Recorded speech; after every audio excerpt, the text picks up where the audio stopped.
This is Commonwealth of Kentucky versus Shelby Shell. There's several motions to be heard here today. Is your name Shelby Shell? Yes, sir. What is your date of birth? 1793, Okay, and what are the last four digits of your social security number? 407. I say 84. 7400. Okay, that's good. Okay. We might want to clear council table here so Mr.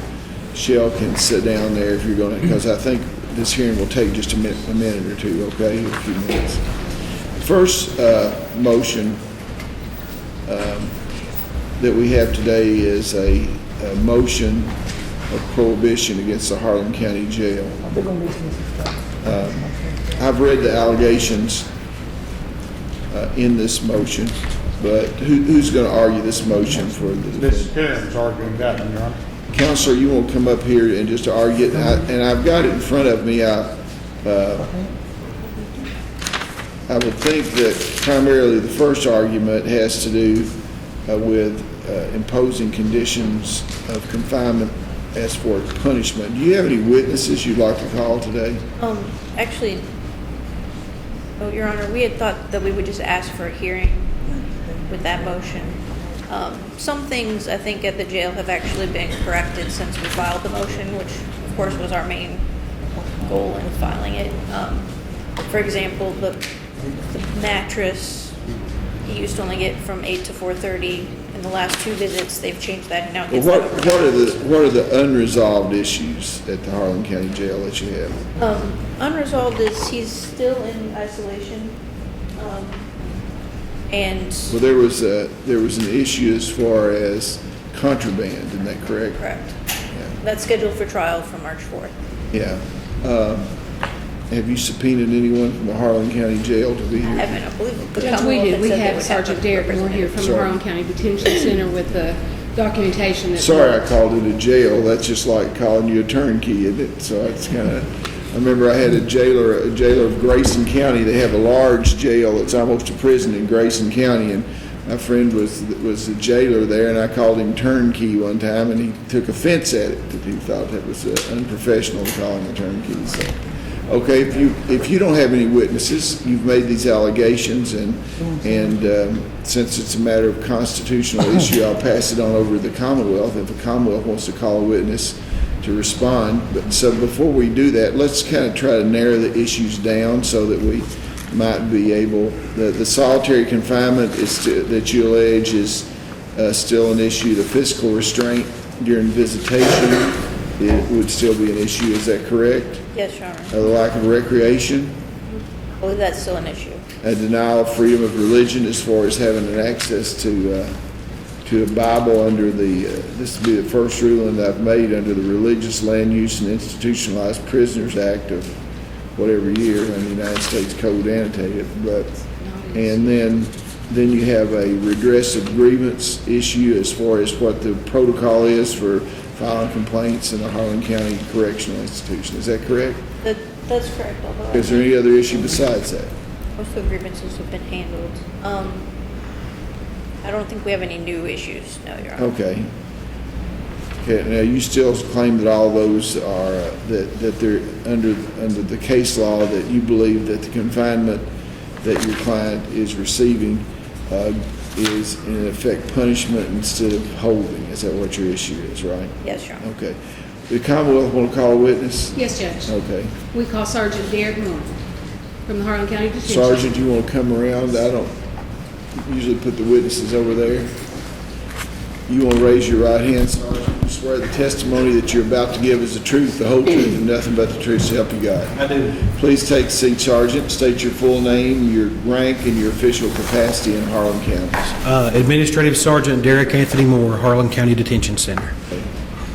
Please proceed. Thank you, Judge. How long have you been at the Harlan County Detention Center? Just shy of 5 years. Are you familiar with the inmate Shelby Shell? Very aware. Did you hold the position that you hold right now when Mr. Shell first came into custody at the detention center? Yes. And are you aware that Mr. Shell's filed a motion alleging several violations? Was made aware last Thursday. Okay, so have you seen the motion? I have. Okay. Now, I will go over with you some of the specific things. I'll just question you. I've actually numbered them in our response. First of all, can you tell the court where Mr. Shelby Shell is housed now at the detention center? Mr. Shell is housed in P1, which is actually a medical unit. It's self-contained, has its own bathroom, its own shower. So he's self-contained inside the cell in P1. So that is solitary confinement? It's an isolation cell we had in the past used for people under medical watch. And since certain incidents with Shell, we've had to make it his permanent housing. Okay, could you go into those incidents? Absolutely. Since March 17th of 2013, Mr. Shell has 22 incident reports. The incident reports range from sharpening a black piece of comb. The inmates in the cell told us he was trying to plan an escape, which led to him faking an injury, hurting himself, in actuality, getting to go to the hospital, picking his handcuffs. 2 months later, he has an eye wound over his head. We treat him there in the facility. Less than 6 hours later, he hurts himself again in the same area. We have to take him to the hospital for stitches. We did so with very great caution, and from that point on, it got worse to the point where we've tried to put Mr. Shell in many areas of the jail.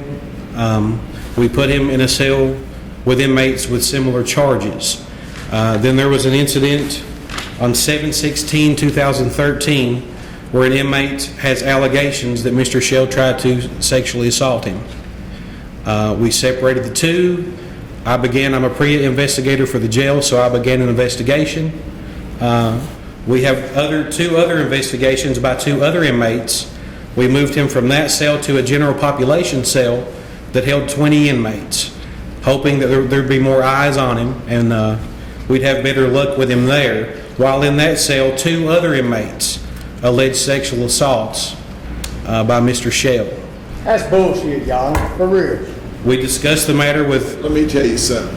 I don't care about that.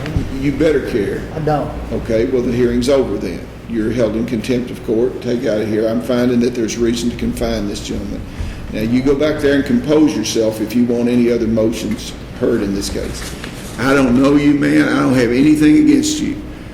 You don't know whether I'm going to believe him or not believe him. I'm here to make sure your rights are protected. That's why I'm here. I'm here for no other reason. I came 2.5 hours over here to do that. So you just need to calm down a little bit and be quiet, okay? All right, Your Honor, I'm sorry. Okay, that's okay. We'll go on, but, if you want us to continue, but you'll have your opportunity to testify about this if you want to. And I will confine what you have to say just to your confinement, not about the charge under that, so it won't prejudice you any, okay? If you want to do that. We get along, you and I have no reason not to, okay? I understand that. Okay, now let's continue the thing. And notice I say they're allegations, and being a pre-investigator, I investigated. Once these came to light, we contacted Kentucky State Police to do a formal investigation, and also it happened during a general time when our state inspection happened by Kentucky Department of Corrections. So after our inspection, the jailer and I, who are doing the investigation on the sexual allegations of Shell, we sat down with Mike Coomer, Kentucky Department of Corrections jail inspector. We told him there were 3 different allegations by inmates in separate cells, 2 and 1, who had no contact with one another or couldn't go back and forth to share stories. Their stories matched. We also brought to Mike Coomer's attention that inside of our rec yard, where inmates go an hour a day for the recreation, it's a concrete walls, a cage on top of a glass ceiling, that Mr. Shell had somehow scaled within 10 feet, closer to 5 feet from the top of the cage. We have theories he did so by making inmates create a ladder of bodies. He climbed up just to give his initials within 5 to 6 feet of the actual cage. We have photo evidence of that. We showed it to Mike Coomer. He said whether he's trying to escape or not, he could try to actually hurt himself or by accident cause fatal injury to himself, so it was a liability. So that is the reason we don't allow him in the rec yard. He's too much of, as Mike Coomer told us, he's a security threat. So he told us to put him in, to create a cell if we didn't have one, where he would be self-contained. So we took a door off another cell that had a bean hole, which you feed through in and out. We took one off of another cell block and put it on the one that Shelby's in now, so that we have access through him to feed him that way, and also so we can handcuff him each time we enter the cell. Our procedure now, each time we enter a cell, Mr. Shell is handcuffed behind his back. He faces a wall. 2 deputies enter the cell block. The reason for this is on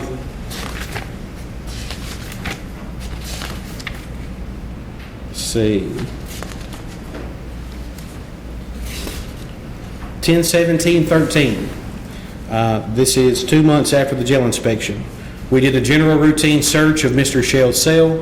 We found a 3.5 foot piece of rope made out of t-shirt string, and we also found a shank that was sharpened to a very sharp point that was actually created from the tracking that's used to hold the shower curtain. It's aluminum tracking.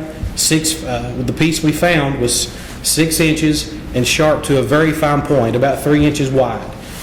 He had taken the black silicone or putty that's used to seal up cold spots in the jail and had adhered it to one side of the shank and hid it underneath the toilet rim. So had we not reached inside the toilet, we would not have found this item. So once we found the item, he became a very severe threat. We called Mike Coomer again of Kentucky Department of Corrections. He said, "You have no choice but to leave Mr. Shell in that cell." Sergeant Moore, let me interrupt you for a second. Yes. The sharpened shank and the rope made out of T-shirt, do you have Correct. photographs of those that you took? If so, I'd like to mark them and... Sure. Give me just a moment.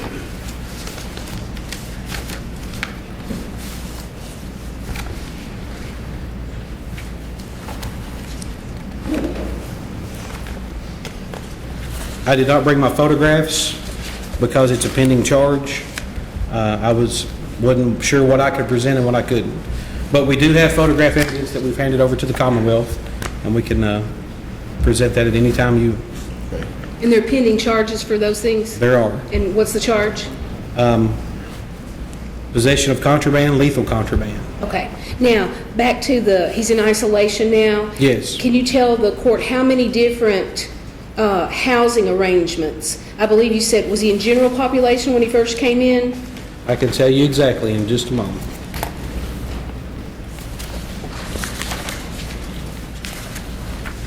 I can tell you just quickly, over 10. We've had him in over 10 different cells. Okay. So, at a minimum, general population, Absolutely. 2-man cell? 2-man cell that locks at night, opens in the door where they have contact with 12 other gentlemen. Population cell with over 20. For months, we've tried everything we could until isolation was our only option. And he's been in what you call B block? B block holds over 20 inmates. Okay, and then now, isolation. Okay, now, as for the no outdoor recreation, do you have anything to add other than the evidence that he scaled a concrete wall 30 feet and put his initials up there?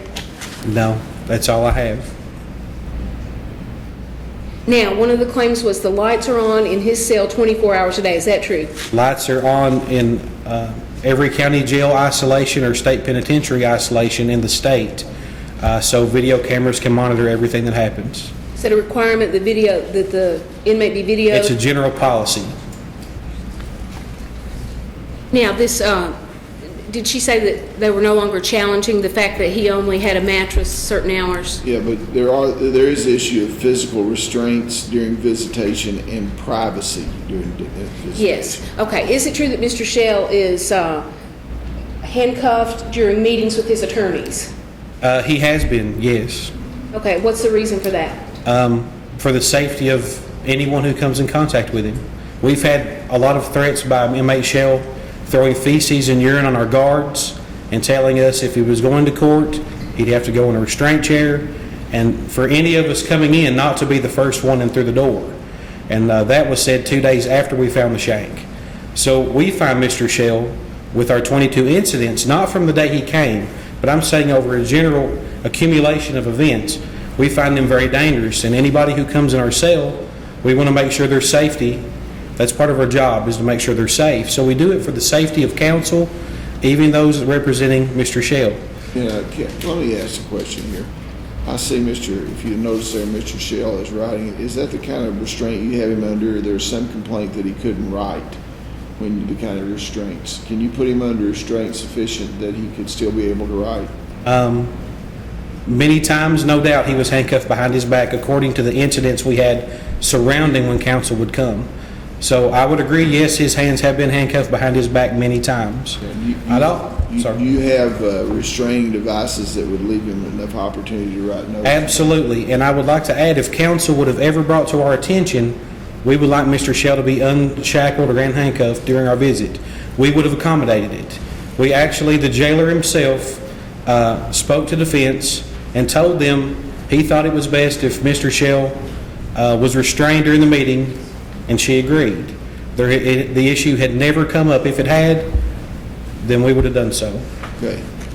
And how about the confidentiality? Is Mr. Shell, does he have confidentiality during the attorney visits? Well, there's no audio recorded inside the cell, just video. We can see. We can't hear what's said. And the deputy being outside the door isn't to listen to what's being said. You're listening through a 3-inch steel door. It's there in case someone makes a cry for help. We can have someone there as quick as possible. Did you know that there was a complaint about a deputy being at least close by Not during un- the attorney visits? Not until I receive this paperwork Thursday. So what's the jail's position on that now? If we would have to look it over and try to figure out the best thing to do. There is a camera observing the cell. If that's what defense feels like they would like, that's enough, then we would look at that as a consideration. But their safety is our number one concern. I'd suggest to anybody you waive that on, you have them sign a waiver on it before you. Absolutely. Okay.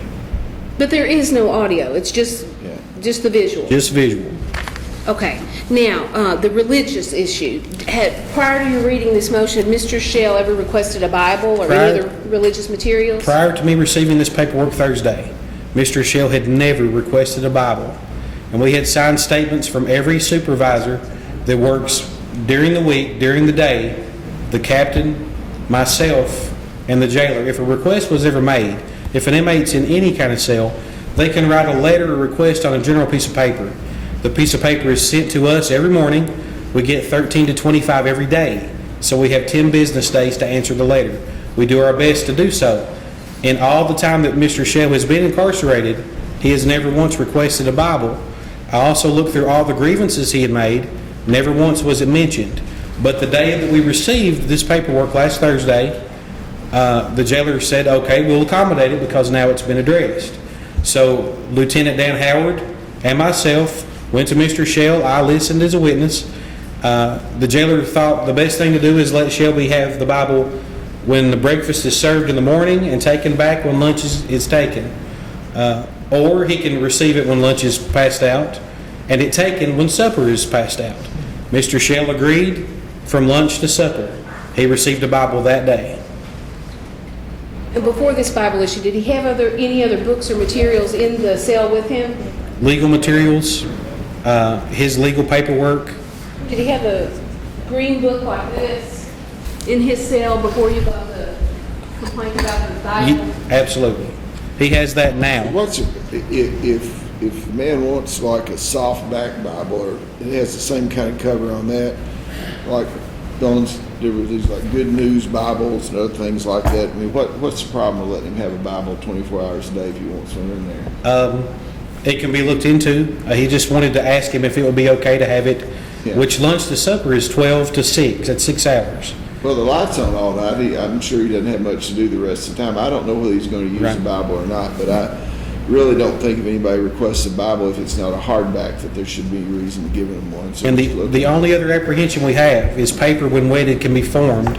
The handle to the shank that he made was made out of paper, wetted and formed. It could be made out of KRS, though. Absolutely. If you trade them out sometime, I'd say the Bible might do more good than the KRS. Absolutely. And the only difference is that book is logged every day who has it.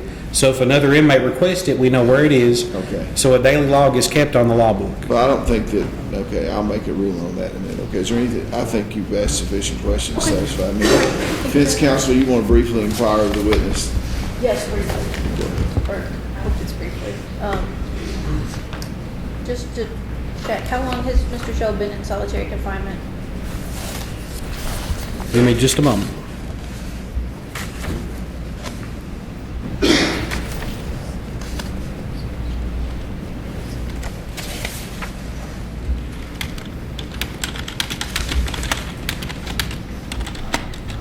Is solitary confinement the appropriate nomenclature? No, we don't have a solitary confinement. We just have a cell that we keep Shelby in Okay. that limits his access anywhere else in the jail.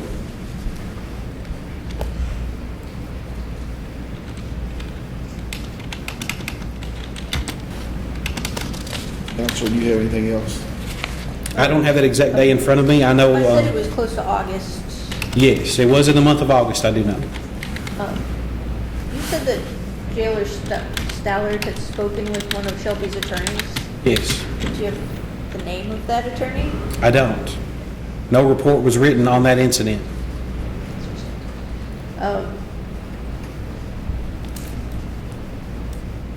Yes. You said you had 22 incident reports. Are those from this current stay? Yes. But he has had previous incidents at the jail? Yes. And I'm sure the jail remembers what that was. What was that? What was his previous incidents? There's so many. I have a copy of each one here present today. Before that, I'd have to look back in the file. There's many, including a group effort of a cell flooding back years before I worked at the jail. You're aware that jail or former jail staff had charged him with riot or criminal mischief or something I related believe to that several flooding? inmates were charged, but that was before my tenure.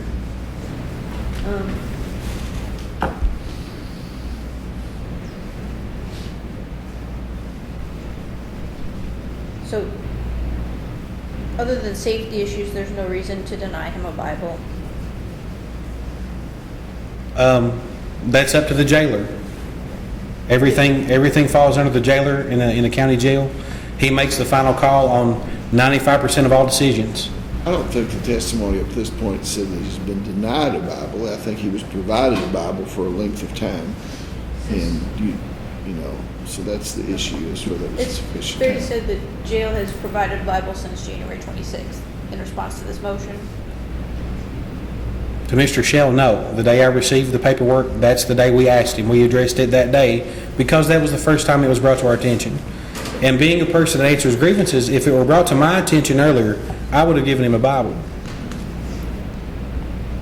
So it's your statement that it was never brought to your attention before this motion? No, never. And it's your statement that there is no audio recording at the jail, No. Not inside his cell block. not inside his cell? Right. Anything else?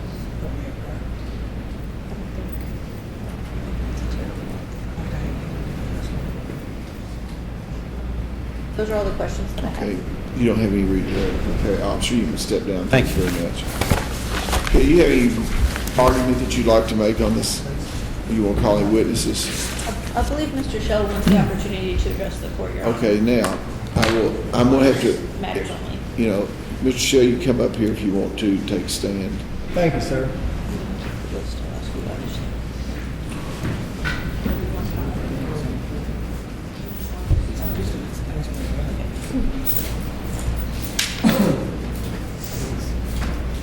Best you can, Mr. Shell, you raise your right hand.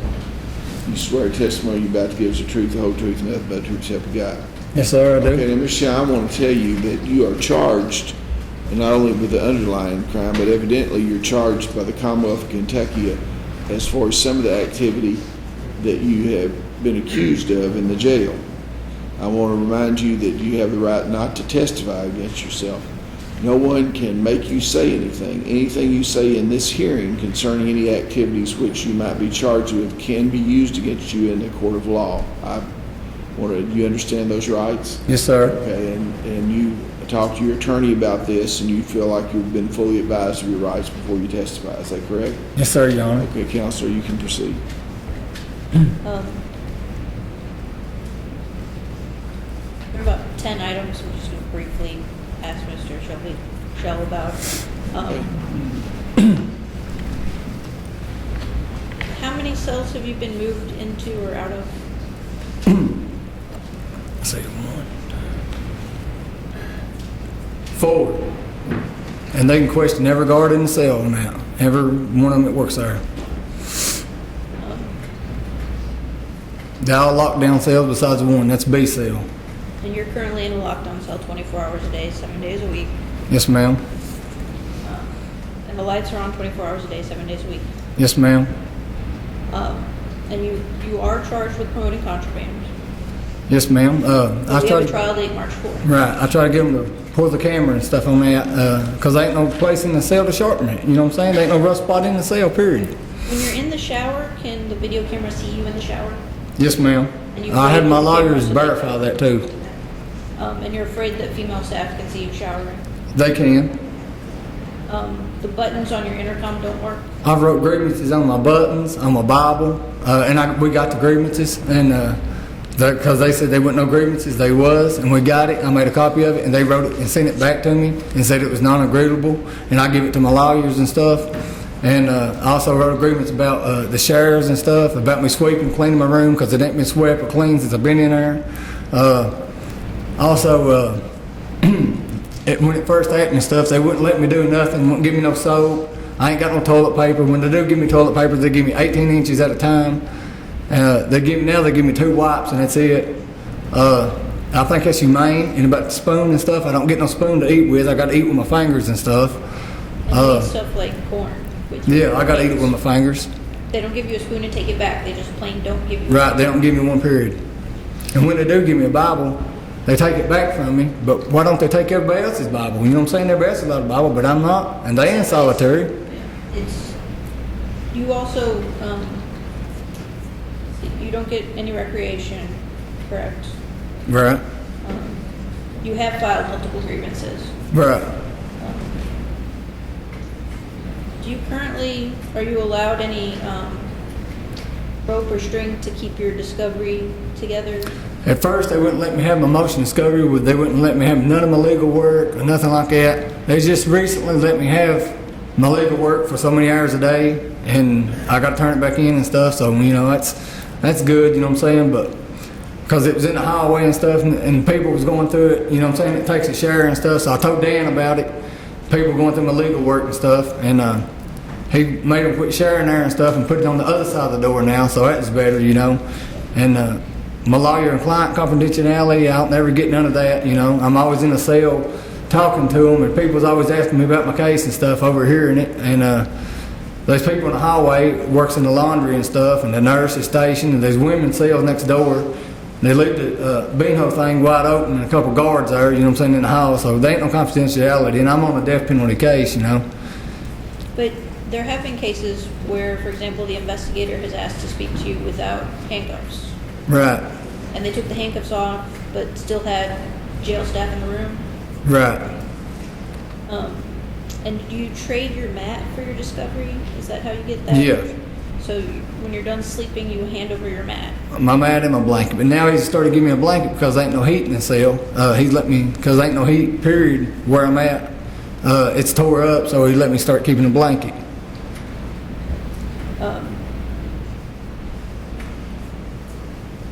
And it rains like 6 different places, and my lawyer was there, and they seen it, you know what I'm saying? They wouldn't know where to put them at. So it rained on me all night, you know what I'm saying? Those are all the questions that I have for you, All right. because we've gone through our list. I don't have any from Mr. Williams. And, Your Honor, can I say something about, But wait, I'm a little hesitant when you say anything without talking to your lawyer. Why don't you go up and talk to him just for a second before you say anything else? If you respond to the question, she can kind of control what you say. Okay. Put your hand over. because I begged him not to We don't need go. to talk about that.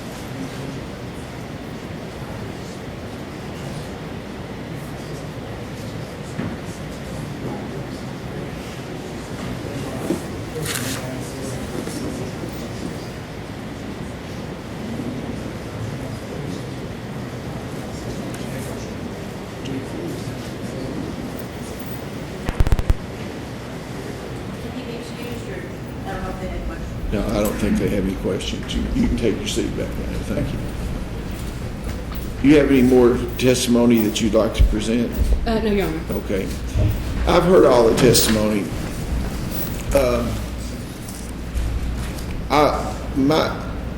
I'm going to make a finding that the confinement of this defendant does not appear to be punitive or punishing in nature. I can see that there have been some improvements and some motion has been filed. Jails are difficult places under the best circumstances. You have all kinds of different personalities. You have a lot of people that are nosy about other people's business. You have a lot of pent-up rage. You have a lot of frustration, and it's being in the business of being a guard is very trying. Almost takes a calling. I am concerned about access to the biblical information that this gentleman has, and I think that they ought to make an effort at the jail, and I think the officer said so. Young man, for you to have access to the Bible maybe 12 hours a day or something like that. Now, I will tell you that the first time any of the pages are gone or that it looks like there's been anything happening that would get you where you were using it appropriately. As far as confidentiality counsel, if you desire, or one of your investigators desire greater confidentiality than you have, I would suggest that if you want to assume any risk that exists there with Mr. Shell, that y'all bring with you complete waivers and present him. This officer here doesn't have the authority to make that decision, but he'll submit it to the jailer, whose ultimate responsibility by virtue of his constitutional office is to make that decision. And if you have any problems about the confidentiality or you have anything, now I have seen jails and correctional institutions around that actually had silencer ear muffs that where they couldn't get outside the presence. I don't know whether y'all have any of those or not, but I have seen them where people where they have to have tactile and visual contact with people. I don't know whether they have that, but if you want to go in there and if you feel like that it's necessary for you to do that. Now, I think that Mr. Shell can write there. He's left-handed. I've been watching him write some stuff. I'm not so sure whether I hadn't on occasion rather have somebody out of handcuffs than in handcuffs if I was having to deal with them, because if they use those handcuffs to hurt you with them if you don't watch it. But I believe you can work that out with the jail, and they'll make that decision if they don't. I can't really imagine why you need that much. What difference does it make if he can go ahead and write? So, I mean, that's an important thing. He might have something he doesn't want to say out loud. He might want to draw something. He might want to do that. But I would think that, you need to do a pencil count and all the other things you do when you go in and out of there. When is he scheduled for trial? May the 5th. May the 5th, okay. Okay, well, it won't be that much longer to the trial. I will tell you that he is right that he is charged with a very serious situation, and I don't want. Is there anything? We have a couple other motions here, I guess, in this case. We'll address those, but till I get to these other motions, I'd like for us to make sure that we don't have any mitigation, examinations, or any of those sort of things that's going to put our trial off again. So if at the end of this hearing here, we need to talk about that in the scheduling, because if you do have examinations for that purposes that need to be done, that kind of addresses one of the other issues that we have. Okay, I made my ruling on that. If y'all will attempt to draw up some kind of order and circulate between the two of you, okay? The primary finding is under the Bell and Wolfish case that this is not a situation where the actions of the jail are being to try to punish you or be punitive toward this individual. Okay.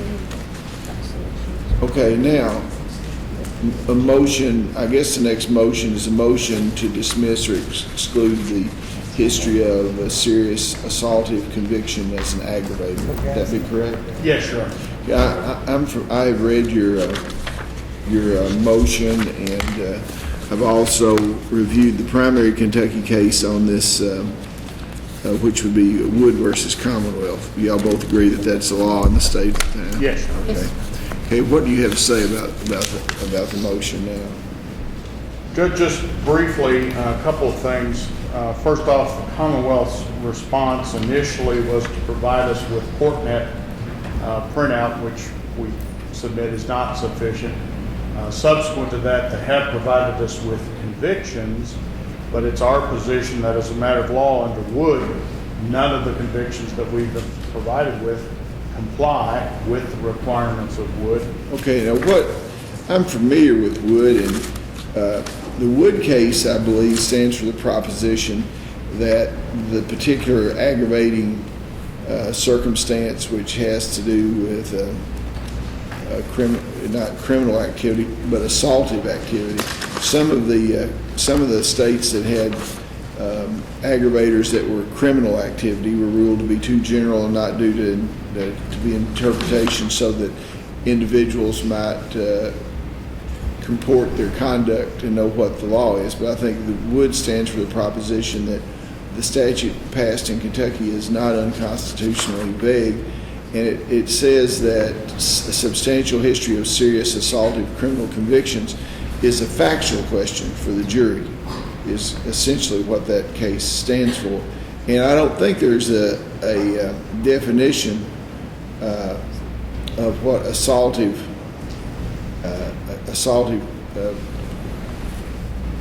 conditions are. And is that your argument, that these convictions, as far as the time is concerned, the trial is in May, and they were a little late, but there's been a lot of things going on here. There's been all these special judges coming in and out of here, and all of them have different things. So I find that there's substantial compliance with the discovery order at this juncture. The main argument you have is the convictions that just gentlemen have, you don't believe rise to the level that they ought to be given to a jury. Is that right? At this point, yes, Your Honor, that's it exactly. Okay, Some now, of them, for these example, are burglaries, and there's no assault alleged within the burglary at all. Yeah. Now, these sort of items of testimony concerning these things would be in the second phase of the trial. Is that correct? Yes, Your Honor. And if we do not have a conviction in the first phase, it wouldn't be necessary to address those as far as the second phase is concerned. Yes, Your Honor. And there could be a directed verdict. What does the Commonwealth say as far as, I noticed the convictions that you had listed were convictions where this gentleman was convicted of having a firearm in his possession, maybe when he did a burglary, and maybe there was a fourth-degree assault and some other things like that. What is the counsel's argument that these are not, that they don't fall squarely under assaultive behavior? What would be your argument along that? Well, Judge, there was a conviction for simple assault and assault in the fourth degree, then combined with burglary first while armed and robbery first while armed with a gun, that could be considered a substantial history of serious assault of criminal The Wood convictions. case says that since the statute contains conviction in plural, that it means more than one conviction. I Yes. think, would y'all agree that's what the Wood case says? And, Yes, Your Honor. and that those, whether these things are assaultive behavior is a jury question. If they reach the level of assaultive behavior necessary, they think Correct. to be an aggravator. And Judge, we would point out that in the Wood case, that's exactly what the defendant asked the court to do. Pick out what the court considered to be serious assaultive convictions and only present the other to the jury. And the court said, no, it's a jury question. Yeah. And Judge, while I agree it is a jury question, it's just a matter of threshold. If, for example, one of the convictions has no assault at all, then it doesn't qualify. Well, I don't know whether the word assault is used here. I think if the word assault was used, then you'd have a different, your argument would be good, but it's called assaultive behavior. And I don't know anywhere else where the word assaultive behavior is used in the penal code. And I'm pretty familiar with the penal code, having worked on the penal code as a defense lawyer for many years, and then as a legislator, I dealt with the penal code and knew Professor Lawson very well and other folks that worked on the penal code, and the Criminal Defense Counsel Association. Spent a lot of time in my office over the last 20 years, as the prosecutors have. So at this juncture, I'm not prepared to rule that assaultive behavior means it has to be an assault, but in any event, you do have two assaults in this, and even though they might be misdemeanor assaults, this doesn't preclude misdemeanor assaults if there's more than one of them. Between now and then, however, if you have from other jurisdictions, now there are other jurisdictions that use this exact phrase that we have here. Some, and as the court would see this as constitutional, and not vague. If you have any arguments that you would want to make between now and trial as to whether or not this ought to be aggravated. Now, are you going to persist with this as a death penalty case? Yes. Yeah. If at any time during negotiation it becomes not a death penalty case, then this will be moot. And sometimes that happens in these things, as something will happen as far as the testimony is concerned, or a plea agreement, life without parole, or, all these things that happen along the way. So at this time, I will find that the Commonwealth has substantially complied with the pretrial orders, and that the Wood case stands for the proposition that serious assaultive behavior is an issue for the jury. Of course, I could always change that if you have additional authority, or when we get to that point, we could take it away from the jury if I don't believe the testimony that's presented rises to the level it's given to the jury. I think that motions for a directed verdict on that issue are just as appropriate as motion for a directed verdict on the initial phase of the trial. Okay? Thank you, Your Honor. Okay, you preserve that right. Used to, when I started practicing, we had to take exception to rulings, but I'm glad you're not taking exception, even though you don't agree with it. So, okay, motion to continue the case pending a decision in the United States Supreme Court in Hall versus Florida. And I'm not familiar with how Hall versus Florida is going or anything, but I would state that I do not believe it's necessarily appropriate to give a continuance facially on that. I understand why you would make that motion, but if we did proceed with this trial and there was a conviction and you had sufficient evidence in the record, I'm sure that when the jail cells flew open around the country, if that case is decided, that you could make your argument, and I would suggest that would probably be one of your defenses anyway. I'm not saying it will be, but there'll be probably sufficient things in the record to decide that. So I'm going to overrule that motion. Judge, the only thing I would add to the motion for the court's consideration is Hall is set to be argued March 3rd. We would probably have a decision no later than June. I believe we could still get this case tried this year, so we're not asking for a long continuance. But I don't, when are we scheduled? Trial scheduled for May 5th, and Judge, as we noted, they filed a request, a notice demanding a speedy trial. So. Yeah. But not in this case, Your Honor, in Mr. Shell's case regarding the promoted contraband. That was heard this morning, and we've got a March 4th trial date on that. It's okay. I'm not going to give a continuance for that reason anyway. If it comes up, I don't know what they're going to do. And if they did decide, there were factual issues in his case because of the deviation in the test results. There was some deviation, I believe, in your motions and intellectual test results, some below, some above. And I would think at some juncture we'll probably have to have another evaluation. That's the reason that I've brought. Have you had a mitigative evaluation done yet? We have, Your Honor. I don't want to know the results of it, but I just, you won't be making another motion for mitigative. No, Your Honor. Okay. We have prepared a notice under 807, which we are prepared to provide the Commonwealth with our expert's report today. If the court had granted a continuance, we were obviously going to wait, but our 90 days is running this week, so we will provide that today. Okay. Motion to exclude death as a sentence option due to the failure to produce certain home video. I've reviewed that motion. Has the home video been provided as of this date? No, Your Honor. The issue in this question is whether the state police have a responsibility to provide to the Commonwealth, and the Commonwealth, if it's exculpatory evidence, where the Commonwealth has a responsibility to seek out and find that sort of exculpatory evidence if they know it exists. Okay. And when do you think does that funeral home video, does it exist? We believe that it does. We were given 8 or 9 compact discs from the Kentucky State Police, and of course we provided a copy of those to the defense. once we got the motion, we attempted to play these, and there was. We were unable to, even though we believe the information is contained on those discs, we were unable to play it in just our standard computer. So we have contacted the Everett's Funeral Home, and the staff there says there is a particular way that you, just some kind of procedures that you have to do to play those on a normal computer.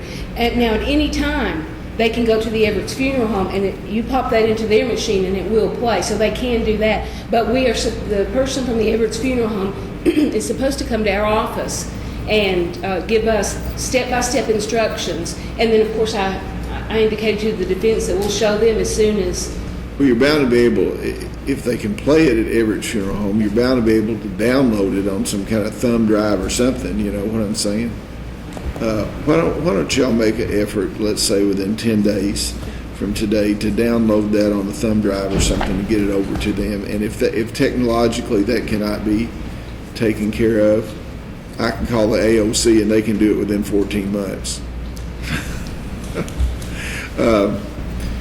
We'll make some provision and make sure you get that. And we still have a considerable amount of time for you to do that since it's exculpatory in nature.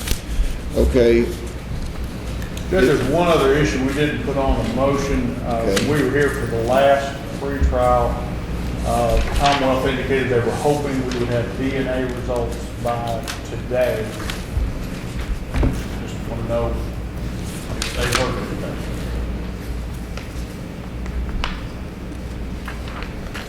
Quite a few items were sent to the lab and we've been waiting. What's the deal? As far as the DNA evidence, do you have all the DNA evidence down? If not, what do you not have back? As far as we know, we haven't. We've given them all that we have. Well, I mean, is there others to have? We don't know of any. So you're willing to say that all tests that will be concluded have been concluded? As far as we know, that's correct. Well, why don't y'all huddle up there and we'll get a definitive If answer. there's some particular piece of evidence that he's thinking is. Well, I mean, he wants it all. He wants it. I'll tell you what he wants. He wants it all, you know. Well, we have the case, all of what we have. Okay. Is there any at the lab that hasn't returned? That'd be, I guess, the question. We've received the arson reports, the APHIS reports, those kind of things. Well, there might not be any. There might not be any, which would be okay with you, wouldn't it? That'd be fine. We just need to know.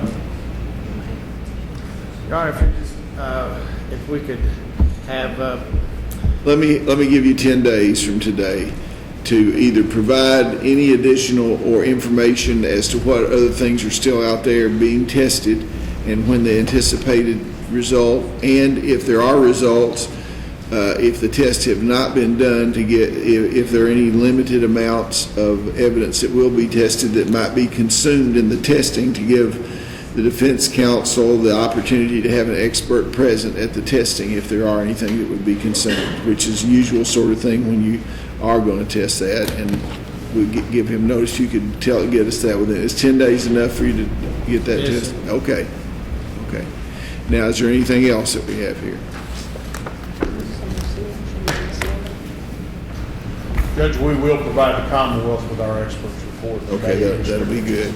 Okay, well, we'll go ahead and we'll keep this trial on schedule. I'm pretty sure that I will be trying this case if there's not any intervening sort of situation. If I'm not trying to, Judge Blue will try it. But at this juncture, it seems like it's going along. If it's a death penalty case and it's going to take a couple of weeks, I might have to take a look at it and see whether I can try it or not, or whether he's going to have to try it. Okay? Thank y'all very much. And Ms. Shell, I hope things go better for you, and I hope you have solace and try to keep yourself contained and where you can help your lawyers and that sort of thing, okay? hey, Your Honor, I'd like to say something. I'm not to apologize to you in the court and stuff, you know what I'm saying, for acting up. And things is getting better with my situation at the jail and stuff, you know. They starting to come around with me, you know what I'm saying? Yeah, Like, okay, without well, handcuffs. I hope you understand that they're just doing their job over there. It's a difficult job they have. Okay, thank you very much. Yeah. Okay, what else? Go back to the beginning. That takes care of the 2 o'clock docket, right? Completely. Is there anything else on the 2 o'clock docket? Okay, we can go back to the 1 o'clock docket, is that right? Yeah, what did you have? You all have rain today. Let's get it to 2 o'clock. Okay, let me, Hopefully short and sweet. Good afternoon to you and good to see you, Ron. it's good to see you.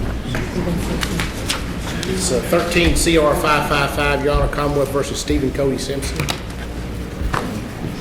Is he present today? He is, Your Honor, he's present. Also already represents.